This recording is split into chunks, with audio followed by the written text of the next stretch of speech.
الحمد للہ وحدہ والصلاة والسلام علی من لا نبی بعد اما بعد من یطع الرسول فقد اطاع اللہ۔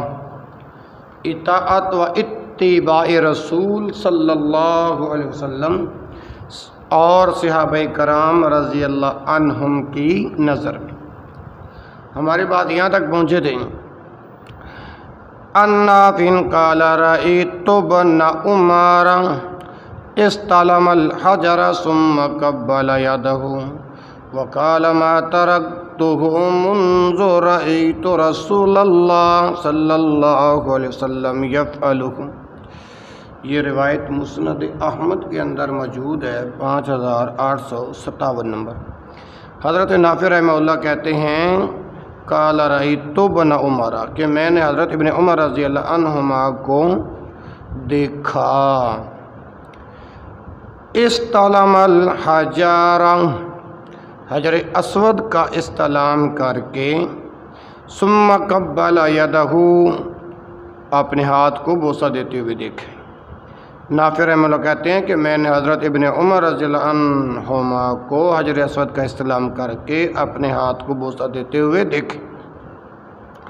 وقال، اور فرماتے تھے، ما ترکتہ منذ رأیت رسول اللہ صلی اللہ علیہ وسلم یفعلہ، اور وہ فرماتے تھے کہ میں نے نبی علیہ السلام کو اس طرح کرتے ہوئے دیکھا ہے، کبھی اسے ترک نہیں کیا۔ حضرت عبداللہ بن عمر رضی اللہ عنہ سے روایت ہے کہ رسول اللہ صلی اللہ علیہ وسلم نے ذوالحلیفہ کی وادی بطحا میں اپنی اونٹنی کو بٹھایا تو وہاں نماز پڑھی۔ پر حضرت عبداللہ بن عمر رضی اللہ عنہ بھی ایسے کرتے تھے۔ سبحان اللہ، یہ ہے اطاعت رسول۔ یہ ابو داؤد میں روایت موجود ہے، 2044 نمبر ہے۔ حضرت ابو بردہ رضی اللہ عنہ کہتے ہیں، حضرت ابو بردہ رحمہ اللہ کہتے ہیں کہ میں مدینہ منورہ آیا اور حضرت عبداللہ بن سلام رضی اللہ عنہ سے میری ملاقات ہوئی تو انہوں نے کہا کہ میرے ساتھ گھر چلو تو میں تمہیں اس پیالہ میں پلاؤں گا جس میں رسول اللہ صلی اللہ علیہ وسلم نے پیا تھا۔ سبحان اللہ۔ اور پھر ہم اس نماز پڑھنے کی جگہ نماز پڑھیں گے جہاں نبی کریم صلی اللہ علیہ وسلم نے نماز پڑھی تھی۔ چنانچہ میں ان کے ساتھ گیا اور انہوں نے مجھے ستو پلایا اور کھجور کھلائی اور میں نے ان کے نماز پڑھنے کی جگہ نماز پڑھی۔ صحیح بخاری کتاب الاعتصام میں یہ روایت موجود ہے، 7342 نمبر ہے۔ حضرت عبداللہ بن دینار رحمہ اللہ فرماتے ہیں کہ عبداللہ بن عمر رضی اللہ عنہما نے عبد الملک بن مروان کو خط لکھا کہ وہ اس کی بائیت قبول کرتے ہیں، اور یہ لکھا کہ میں تیرا حکم سنوں گا اور مانوں گا بشرطی کا اللہ کی شریعت اور اس کے رسول صلی اللہ علیہ وسلم کی سنت کے مطابق۔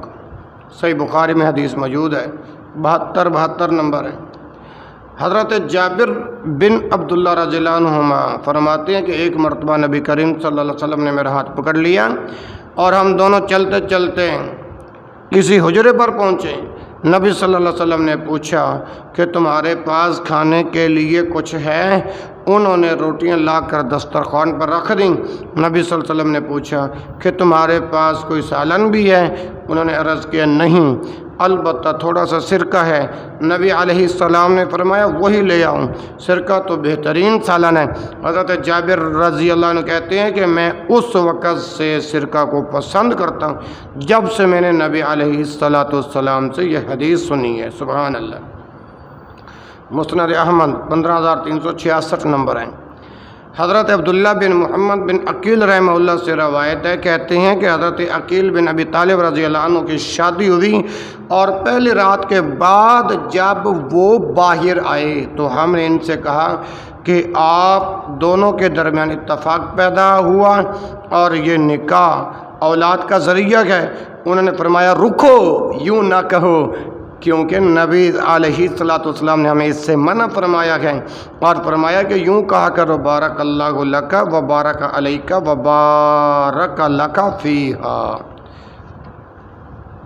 بارک اللہ لک اللہ تعالیٰ تمہارے لیے اسے برکت کرے، وبارک علیکا، تمہیں برکتیں عطا فرمائی، وبارک لک فیہا، اور اس نکاح میں تم پر خوب برکت نازل فرمائے۔ مسند احمد 15832۔ سبحان اللہ، یہ ہے اطاعت مصطفیٰ، یہ ہے اتباع رسول، یہ کیا ہے؟ اتباع رسول۔ سبحان اللہ۔ آگے چلیے، ایک خاتون صحابیہ رضی اللہ عنہ سے مروی ہے، عبداللہ بن محمد رحمہ اللہ سے روایت ہے کہ ایک خاتون صحابیہ رضی اللہ عنہ سے مروی ہے کہ ایک مرتبہ نبی صلی اللہ علیہ وسلم میرے یہاں تشریف لائے تو میں بائیں ہاتھ سے کھانا کھا رہی تھی۔ ایک تنگ دست عورت تھی، نبی صلی اللہ علیہ وسلم نے میرے ہاتھ پر مارا جس سے لقمہ گر گیا اور فرمایا جب اللہ نے تمہارا داہنا ہاتھ بنایا ہے تو بائیں ہاتھ سے مت کھاؤ۔ چنانچہ میں نے دائیں ہاتھ سے کھانا شروع کر دیا اور اس کے بعد کبھی بائیں ہاتھ سے نہیں کھایا۔ مسند احمد 16756 نمبر۔ حضرت ابن عمر رضی اللہ عنہ بیان کرتے ہیں کہ میں نے عمر رضی اللہ عنہ سے سنا کہ نبی کریم صلی اللہ علیہ وسلم نے مجھ سے فرمایا تھا کہ اللہ تعالیٰ نے تمہیں باپ داداؤں کی قسم سے منع کیا۔ حضرت عمر رضی اللہ عنہ نے بیان کیا واللہ، پھر میں نے رسول اللہ صلی اللہ علیہ وسلم سے ممانعت سننے کے بعد کبھی غیر اللہ کی قسم نہیں کھائی، اپنی طرف سے اور نہ کسی دوسرے کی زبان سے نقل کی۔ بخاری میں روایت موجود ہے 6848 نمبر۔ حضرت سعید مقبری رحمہ اللہ سے مروی ہے، انہوں نے فرمایا کہ میں حضرت عبداللہ بن عمر رضی اللہ عنہ کے پاس آیا، ان کے ساتھ ایک آدمی بیٹھا کوئی بات کر رہا تھا، میں ان دونوں کے پاس آیا تو حضرت ابن عمر رضی اللہ عنہ نے میرے سینے پر ہاتھ مارا اور کہا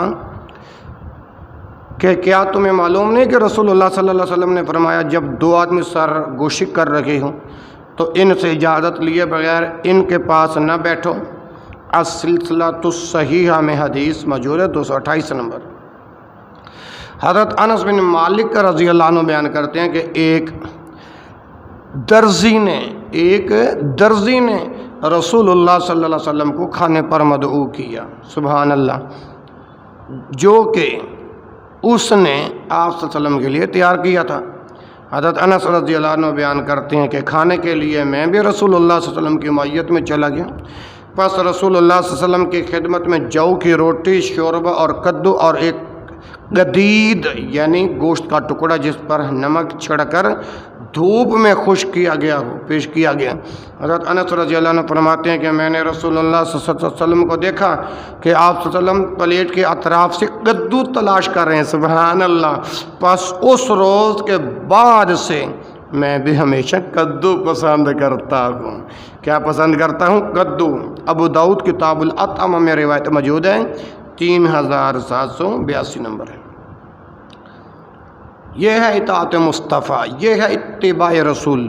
حضرت عقبہ بن عامر جوہنی رضی اللہ عنہ سے مروی ہے کہ میں جمعہ کے دن شام سے مدینہ کی طرف نکلا اور حضرت سیدنا عمر بن خطاب رضی اللہ عنہ کے پاس آیا۔ انہوں نے کہا کہ تم نے اپنے موزے پاؤں میں کب داخل کیے تھے؟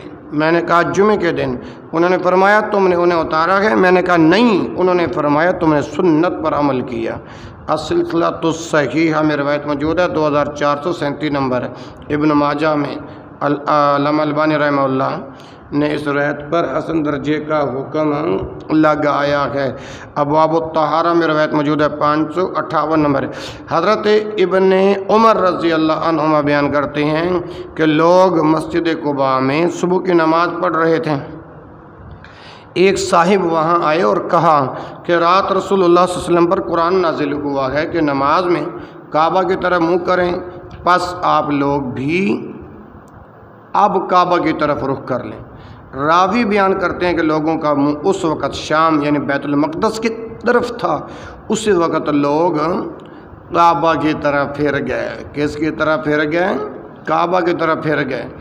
حضرت نافع رحمہ اللہ سے روایت ہے النافع عن ابن عمر أنه كان في سفر فنزل صاحب له يؤتر فقال ابن عمر ما شأنك لا ترقب قال أوتر قال ابن عمر أليس لك في رسول الله صلى الله عليه وسلم أسوة حسنة. یہ پچھلی روایت جو ابھی آپ نے سنی ہے نا اپنا حضرت ابن عمر رضی اللہ عنہما والی کہ لوگ مسجد قباء میں صبح کی نماز پڑھ رہے تھے. یہ صحیح بخاری کتاب و تفسیر میں موجود ہے. حدیث کا نمبر ہے 4494 4493 اور 4490. اور یہ جو حضرت نافع رحمہ اللہ والی جو روایت پڑھی ہے یہ مسند احمد کے اندر موجود ہے 6449. النافع حضرت نافع رحمہ اللہ کہتے ہیں ان ابن عمر انہ کان فی سفر فنازل. حضرت ابن عمر رضی اللہ عنہ ایک سفر میں تھے. ان فنازل صاحب له یؤتر فنازل صاحب له یؤتر کہ ان کا کوئی شاگرد وطر پڑھنے کے لیے اپنی سواری سے اترا. کان فی سفر فنازل صاحب له یؤتر فقال ابن عمر ما شأنک. تو انہوں نے اس سے پوچھا کیا بات ہے؟ لا ترکبو تم سوار کیوں نہیں رہے؟ قال اس نے کہا اوتر کہ میں وطر پڑھنا چاہتا ہوں.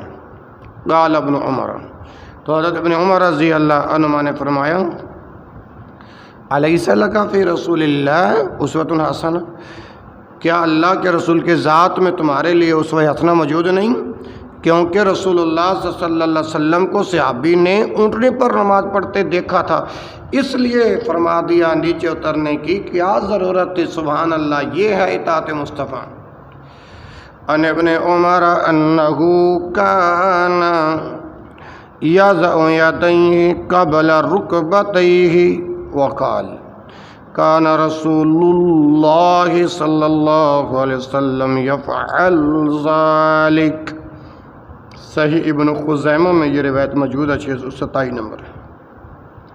حضرت ابن عمر رضی اللہ عنہ سے روایت ہے انہ کان یضع یدیہ قبل رکبتیہ کہ وہ اپنے دونوں ہاتھ اپنے گھٹنوں سے پہلے زمین پر رکھتے تھے. وقال اور فرماتے تھے کان رسول اللہ صلی اللہ علیہ وسلم یفعل ذلک رسول اللہ صلی اللہ علیہ وسلم اسی طرح کرتے تھے. سبحان اللہ یہ ہے اطاعت مصطفیٰ. ان ابن عمر انہ کان اذا انصرف من الجمعۃ انصرف الى منزله فسجد سجدتين وذكر ان رسول الله صلی اللہ علیہ وسلم كان يفعل ذلك. مسند احمد 5688 نمبر. ان ابن عمر انہ کان اذا انصرف من الجمعۃ حضرت ابن عمر رضی اللہ عنہ جب نماز جمعہ پڑھ کر گھر واپس آتے انصرف الى منزلہ حضرت ابن عمر جب نماز جمعہ پڑھ کر گھر واپس آتے تو فسجد سجدتین تو وہ 2 رکعتیں گھر میں پڑھتے تھے. وذکر ان رسول اللہ صلی اللہ علیہ وسلم کان یفعل ذلک اور بتاتے تھے کہ نبی کریم صلی اللہ علیہ وسلم بھی اسی طرح کیا کرتے تھے. صحیح بخاری 5688 نمبر ہے. حضرت طلحہ بن عبداللہ بن عوف رضی اللہ عنہ سے روایت ہے ان طلحہ بن عبداللہ بن عوف قال صلیت خلف بن عباس رضی اللہ عنہ على جنازة فقرأ بفاتحة الكتاب وقال لتعلموا أنها سنة. حضرت طلحہ بن عبداللہ بن عوف رضی اللہ عنہ فرماتے ہیں قال صلیت خلف ابن عباس رضی اللہ عنہ علی جنازۃ کہ میں نے حضرت ابن عباس رضی اللہ عنہ کو پیچھے نماز جنازہ پڑھی، فقرأ بفاتحۃ الکتاب، آپ نے سورۃ فاتحہ ذرا پکار کر پڑھی، بلند آواز سے پڑھی، ٹھیک ہے۔ وقال، پھر فرمایا لِتَعْلَمُوا أَنَّهَا سُنَّةٌ کہ تمہیں معلوم ہونا چاہیے یہی طریقہ نبوی ہے صلی اللہ علیہ وسلم۔ میرے بھائیو، یہ ہے اطاعت رسول، یہ ہے اتباع رسول۔ اور میرے محترم بھائیو، آخری روایت سماعت فرمائیے کیونکہ وقت کم ہے۔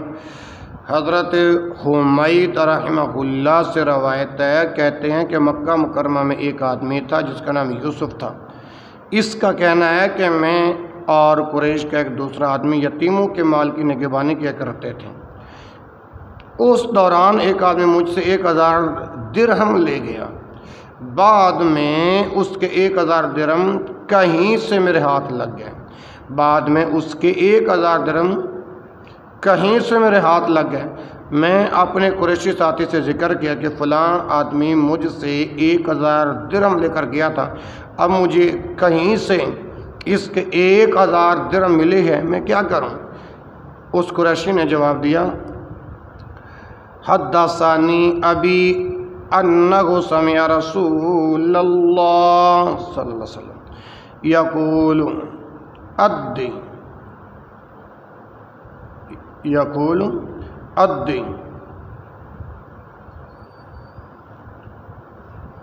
لا مانت الى من ائتمنک ولا تخن من خان۔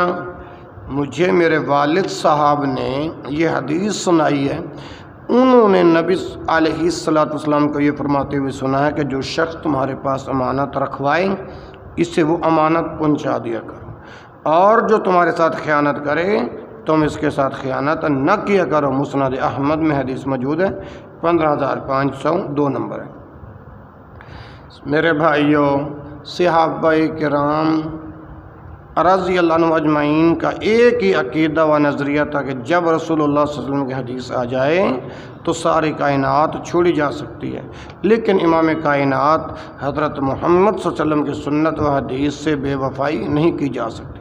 رب کعبہ کی قسم ہے، اگر سارے دنیا کے قول و اقوال چھوڑ کر امام کائنات حضرت محمد صلی اللہ علیہ وسلم کے اطاعت و اتباع کی جائے تو ایک بال برابر خسارہ نہیں ہے، لیکن اگر رسول اللہ صلی اللہ علیہ وسلم کا طریقہ چھوڑ کر کسی اور پر عمل کیا جائے تو کبھی نجات نہیں ہو سکتی۔